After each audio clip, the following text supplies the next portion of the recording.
Yeah, it's me, Jackie Murray. Let's fill a bathtub full of sweat. All right.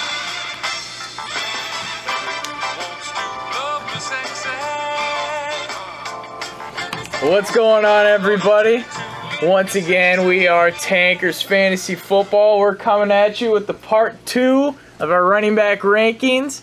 And for part 2, that means these sexy boys from the NFC here. Straight NFC, and to lead it off, you know we gotta give the nod, especially in PPR, to our boy over the bridge in Clinton, Iowa, David Johnson, who just absolutely ripped it up last year. You look at this guy, over 400 PPR points. He had 11 20-point games for you. His low watermark on the year was 14. 14.4 was the low watermark on the season in PPR. I mean, my goodness. I mean, the only negative thing, shade you can really throw on the guy is that he had, what, 4.2 yards a carry. I mean, which isn't great. Still, his volume is so much. 80 catches to top it off. I mean, this guy is absolutely doing it for you. The 80 catches is what puts him over in my eyes from Elliott. But you look at Elliott, and you really can't go wrong if you decide to go with him. You look at Elliott, he only played 15 games. This guy averaged, how we talked about, 4.2 yards a carry for David Johnson. This guy averaged 5.1. Almost a full yard per carry better than David Johnson. He had 7 games over 100 yards. David Johnson only had 4 games over 100 yards rushing. But, I mean, again, the PPR just puts David Johnson out there. He had 11 games with 20 fantasy points in PPR to David Johnson last year. So I'm going to give the nod to him. But Elliott, as a rookie, I mean, he's completely outstanding. I mean, how can you not? I mean, if somebody wants to take Elliott over David Johnson, I'm not going to, get mad at you over it. If you look at Elliott, on the entire season, he had 1 game of less than 80 rushing yards. That's insane. And that 1 game was his first career game. First game ever. First regular season game, he had under 80 yards and never again. So, I mean, we might be talking about never ever again. I mean, my goodness. He's on a rip out there. Yeah, Elliott, 16 touchdowns total on the season. Like we said, he's more of the 30 to 40 range for balls looking to catch. When DJ, like we said, 80 balls. So that's the only tick that I give for DJ above Elliott. But really, either one. Just absolute sexy deluxes. Yeah, either one. Cannot go wrong. I mean, these guys are right up there with Bell. You can pick any one of the 3, and you really can't argue with anyone. The next 2 guys are a little more neck and neck. We're going to give the nod to Devontae Freeman. Just because, he plays for a much better offense than Jordan Howard does right now for the terrible Chicago Bears. But we're going to go to Devontae Freeman. I mean, if you look at it, I mean, he's kind of a little more to touchdown and receptions dependent. But, I mean, he was really getting it done out there, especially after the first 2 weeks. I mean, after those first 2 weeks where he kind of laid those 8s and those 9 and those PPR points, I mean, those last 14 games, he averaged 19.4 points for you in PPR. I mean, my goodness, Devontae Freeman. I mean, he still gave you 13 touchdowns. And you think of Tevin Coleman being that third down back, but Freeman had 54 catches. So they're both getting done on the receiving end. And like we said, the other guy, Jordan Howard, bad offense. But if you look at this guy, he had 7 100-yard games. That's the same as if we're looking at Ezekiel Elliott out there. Same 100-yard games as a rookie as Elliott. I mean, Kyle Long even went down mid-season, and he still did these wonderful, masterful things out there for the dog shit, terrible Chicago Bears. He only had 12 carries going into week 4. He ended up with 252 carries for over 1,300 yards and 6 rushing touchdowns. I mean, he only had 3 of those rushing touchdowns in 1 game against the terrible San Francisco 49ers, but he averaged 5.2 yards per carry on the season. I mean, let's go, Jordan Howard. And he only had 29 catches last year, and that's definitely going to go up. I'm thinking closer to 50. You look at who they got at quarterback. They're bringing in old long neck, and hopefully they don't have to start Trubisky.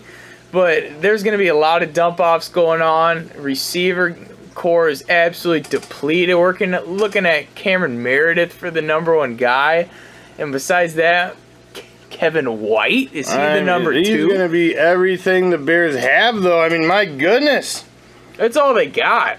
The one, I mean, 700-yard games as a rookie for the Chicago Bears. I might have to give him the nod back over Devontae Freeman right now. I might be convincing myself as we speak. I still got to temper expectations, though. I don't want this to be the Todd Gurley situation where he's the only guy on a bad offense, and they just stack the box and they say, if we stop Jordan Howard, we stop the Chicago Bears.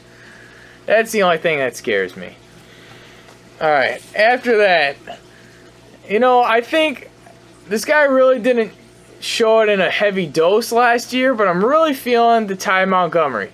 He added 10 pounds. He's up to 220, so he's bigger than our big gun Jamal Williams that they drafted. And this guy, he only had 77 carries. But in the regular season. In the regular season, but he gave you 5.9 yards a carry. I mean, a lot of that came against the Chicago Bears because he only had one game when he only had 10 or more carries, and that was against the Bears. He only had 100-plus rushing yard game on the regular season, and that was also against the Bears. I mean, this guy, if he's going to be on the field for the Green Bay Packers, I think he got to be all systems go, Ty Montgomery, right now.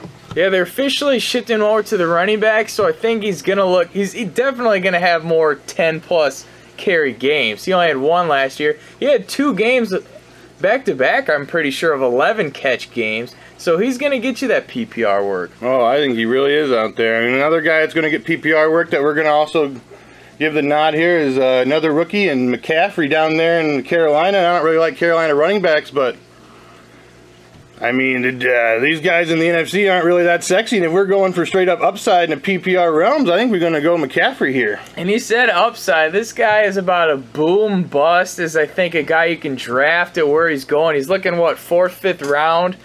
And it all really depends how they utilize this guy. This could be a guy who pushes for 800 yards on the ground, 800 through the air. I mean, this guy can be a total yardage PPR I mean, I think in order to be relevant in the RB2 realms, I really think in PPR this guy needs to catch at least 60 balls. And I think it can happen. What do you think about J-Stew's value with McCaffrey? I think it might be in the trash. I mean, if think goal line work and that's about it. For some reason, the only thing you can think of McCaffrey has having a hard time as a rookie, and for some reason, J-Stew's still getting 1st and 2nd down work. He might get some value going there, but I don't know. I've never been in love with J-Stew his entire career, and now he's got an early round rookie coming in to steal his cheese, and I think it's about time to give the old shit gun to my boy J-Stew out there in Carolina. Load it up, fire it down, don't draft J-Stew, fucking roasted, baby. Alright, let's keep that out here. Let's talk about a guy who in some drafts went number 1 overall last year. And Todd Gurley, he's off my radar. I'm sorry. We're gonna go a little Price is Right. We're gonna go negative version of the Price is Right. We're gonna ask the sound effects lady. Be a nice fucking sound effects lady, Did Todd Gurley have any 100-yard rushing games last season? Wah, wah. No. Mrs. Sound Effects Lady, no. Mrs. Nice Sound Effects Lady, did Todd Gurley have any 90-yard rushing games last season? Wah, wah. Oh my God. Mrs. Sound Effects Lady, did Todd Gurley have any 80-yard rushing games last season? Ding, ding, ding, ding. 1. He had 1 game over 80 rushing yards last season. I mean, that is just filth garbage, people. Filth, puke, garbage. And if that stat wasn't bad enough, he had 1 20-point game. But it's not just 1 20-point game. It took a lot to get to these 20 points. It was only 21, and it took that 1 game over 80 yards and 2 touchdowns. Which is 20 points right there. So he had season high of yardage, 2 touchdowns, and he gets you 21. That's his only 20-point game. You know how he got, because he had 85 yards rushing in that game with those 2 touchdowns, make 20.5 fantasy points. You know how he got to that 21? He had a catch for -5 yards in PPR to give another half point. And speaking of that, he had 3 games last season with negative receiving yards. Oh, baby. Ooh, baby, load him up. Oh, triple down. What round? What round are you even considering drafting Todd Gurley? I don't know. If he falls, he's going like what? Third and 12 teams. He's going late second to like late third, anywhere in that range. It depends on who's in your draft. Because it's a very polarizing player out there. And if he's in the 4th round available to you, do you pull that trigger? Who else we got? I mean, if you're taking, if we're looking like Todd Gurley, definitely. What? If we're seeing like, I don't know, Todd Gurley or even like Tevin Coleman, how he talked about. That's a rough ski. We're talking about a backup and then a guy who's the only offensive playmaker on a team. I mean, I think you gotta, God damn it. I think you gotta give me Gurley at that point and just hope to God he turns it around. But I mean, we're talking about dicey guys playing for another awful team. I'm taking the Crow over Gurley. Jeez. Let's do it. The Crow. Feel the burn, Gurley. Gurley, 3.2 yards a carry last year. Oh. He had 0.6 points a touch. 0.6 points a touch in PPR is terrible, people. That's terrible. like a guy like David Johnson who had over 1 point. If you're so over bad. like 0.75, I feel like it's solid. If you're over 1, that's golden realms there. But 0.6 points is awful. Awful. All right, let's talk about the triple horsemen down in New Orleans. We got Ingram, we got Peterson, and I'm even going to throw in my boy Alvin Kamara down there. I mean, they're talking, good news coming out of New Orleans, talking about Peterson's looking spry and OTAs. There's got some and this and defensive that. players saying that Peterson looks faster than ever. I mean, he's got a chip on his shoulder because people are saying he's done, and I'm, kind of one of them saying he's done.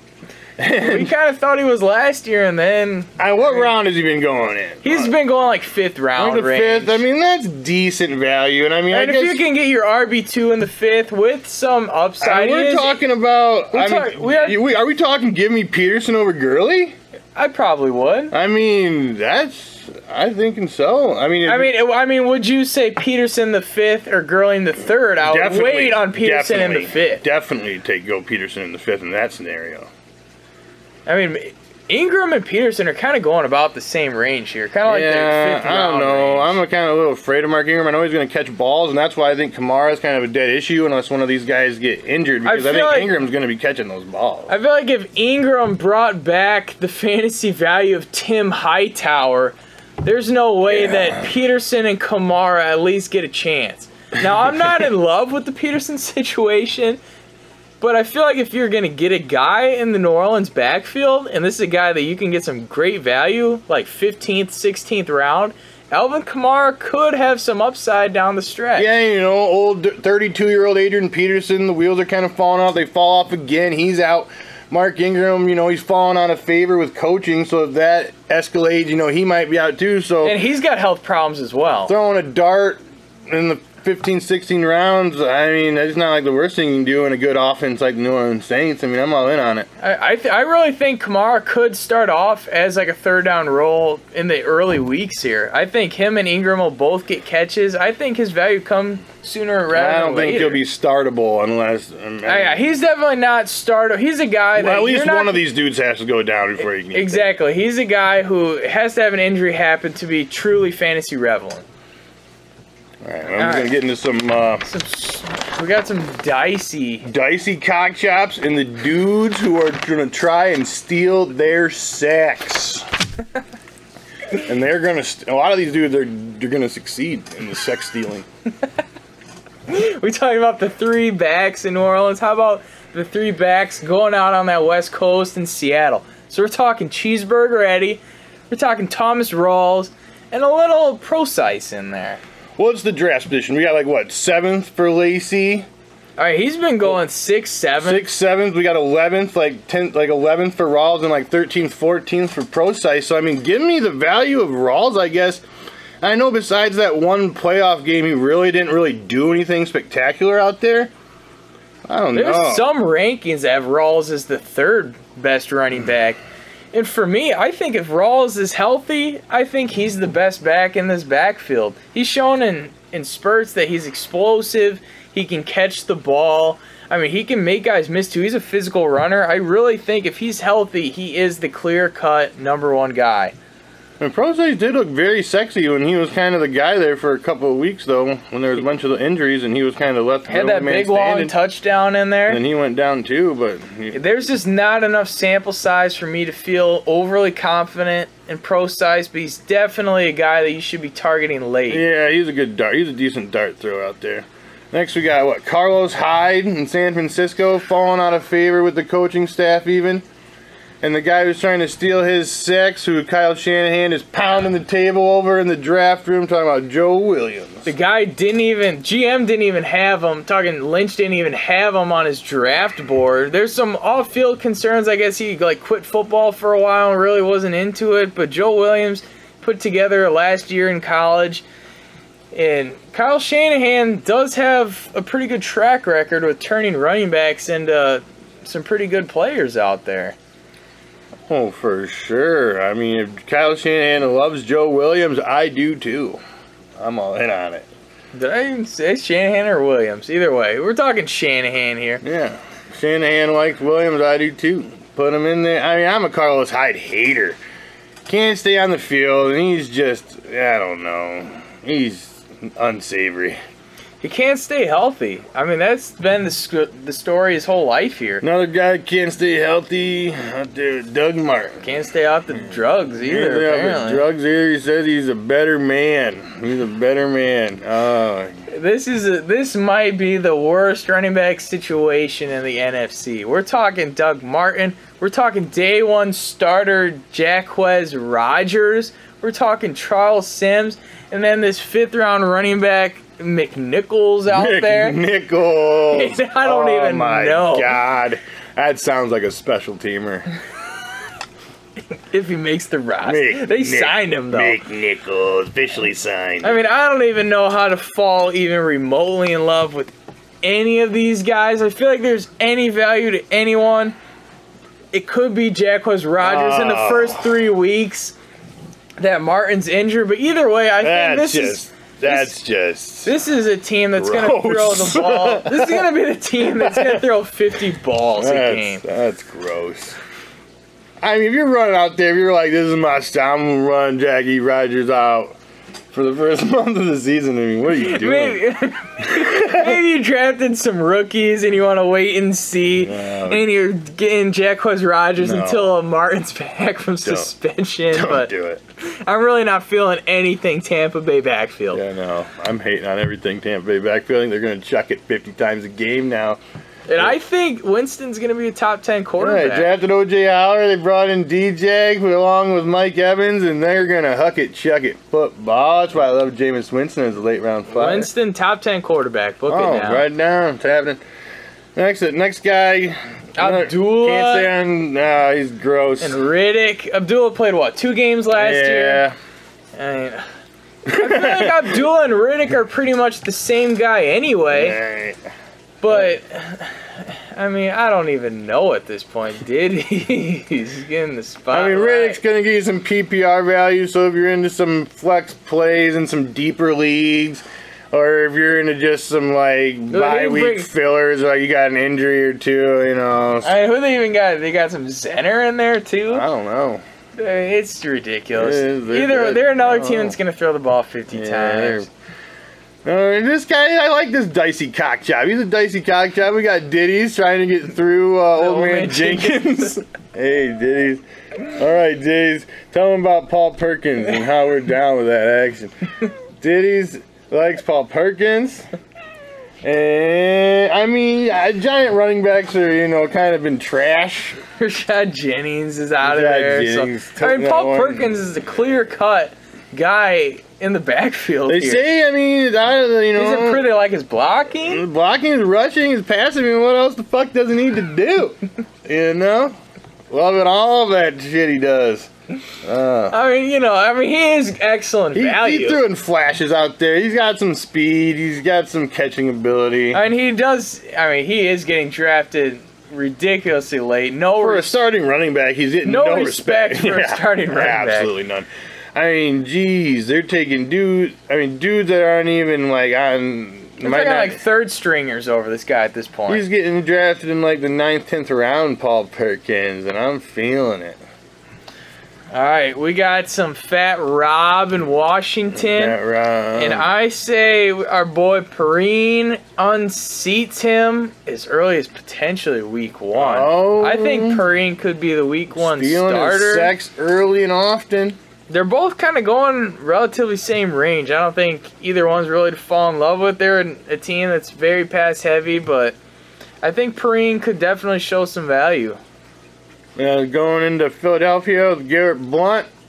And if what they're saying is true, I mean, if they're only going to look to give him like 170 carries in PPR, I just don't think you can trust Garrett Blunt. I mean, there's no way he's going to score those 18 touchdowns again. I mean, that's not a thing. In PPR, he's definitely going to be like a bye week guy that he's touchdown dependent. Then you're just going to pray that he gets in the end zone that week. Then you got other guys. You got Matthews, who they're saying they want involved more in the offense, but I feel like the jury's out on Ryan Matthews. I mean, if you're going to own any of them, I guess it's Garrett Blunt. I mean, if they change a heart, they sign a ground and pound, and he gets over 250 carries, and Garrett Blunt Which could isn't very the well worst. enter the RB2 category realm again. Which isn't the worst idea ever with the second-year quarterback in Wentz to get a nice tone setter, limit his pass attempts. I mean, he's definitely going to be getting the goal line work. So you're saying, I mean, if he can somehow, I mean, if he can punch it in 8 to 9 times, I mean, he's in the RB2 category with 900 yards out there. Yeah. Now you got Sproles, who, I mean, he'll still do his thing out there. I feel like he'll never die. He's done. Now, we're going to talk about a boy out there. And for me, he might be my second favorite rookie running back. I think Leonard Fournette, and I might like him more than Mixon and McCaffrey, and that's Dalvin Cook. I think Latavius Murray is going to be going to be in the, doing things for a while out there. I don't think they're just going to let Dalvin be the guy directly. They did sign Latavius Murray to a pretty hefty deal. I hate Latavius Murray. So I feel like they're going to force him no matter what, just due to the contract situation. But if they truly let Dalvin Cook be the guy who owns these touches, he's head and shoulders above Latavius Murray. He hasn't even taken an NFL snap. If anybody is, I get the yards that are blocked for me and no better, we're talking about Latavius Murray. I hate on him. I still think he's going to be frustrating you. It's going to be like Latavius Murray 3 chances in a row from the 1 yard line, and then he finally punches in. You're going to be like, why didn't you just let Dalvin try, man? I think Dalvin try. I think Dalvin Cook's going to be what's going to be up. Like a next LaShawn McCoy type of guy. I think he will have a very impactful rookie season. Loving him. I'm saying over 1,000 total yards. I think he's going to get probably 40 to 50 catches as a rookie. This was my second favorite guy in the draft in terms of running backs. So I know there's some off-field issues. What's the crowd he's hanging out with? But I think his talent is just his talent's too good to pass up. I think keeper leagues could be an incredible stash, but even year-long leagues here, I think he's going to be a good player to watch on your radar. Oh, get up on him, baby. Ditties might jump across your screen any second. We better end that before it happens. We don't want to see that. Diddy might hit keyboard any second now. All right, once again, we're going to hit you up on some rankings. What do you think we'll do next here? What are you feeling?